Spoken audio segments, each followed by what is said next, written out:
ئەم جۆرە مرۆڤە زۆر زۆر زۆر بغزاو بۆ لای پێغەمبەر صلی الله عليه وسلم. يعني پێغەمبەر صلی الله عليه وسلم يشير دعاء چی بوو؟ اللهم حبب إلينا الإيمان وزينه في قلوبنا وكره إلينا الكفر والفسوق والعصيان. فأنا دعاء لشي ورقت ولا آيات في الوزق القرآن كخواي جوراب من نتي خوي بس إما باسك هر خدايا حبب إليكم الإيمان إيماني جوان كرد ولا إيوه لا شيرين ورازا وكردون وزينه في قلوبكم وكره إليكم الكفر والفسوق والعصيان. هر خوايا أزايتي خوتانيك ورثان لقناه تاوان وشرك وكفر بدع وخرافات. ويبي غمر صلى الله عليه وسلم دعاء إيماني كذا خوش ريز بلا لا إله إلا الله.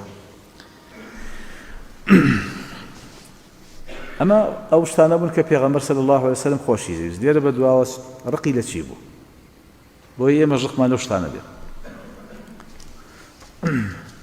زور زور رقيلة وروشتي خراب إن أبغضكم إلي وأبعدكم في الآخرة بغزاو ترين تان لايمن ودور ترينان لمنا ولا قيامتها جيوستاني قيامتها أساوئكم أخلاقا يا أسوأكم أخلاقا خراب ترين تان أو كسيك الروشتي لها موان دجوار تربية خراب تربية ناها موار تربية زور زور قيل شيب والثرثارون شنبازكان زور بليكان أواني كبق براستي متشدقون يعني لاف ليدن قزاف ليدن بفيزو فخر وبسرسامي بخويان وبلخو الرازيبون وبسكاياتي برامبر وببير ريزي أأما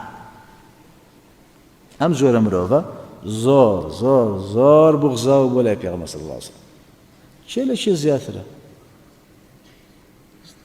أم همو زور قصة فصيح وبليغ سجع بلاغي شيء ساق سكوتوا شلون تبود يقصي جوان كوريكو بيك فليقل خيرا وليسكت.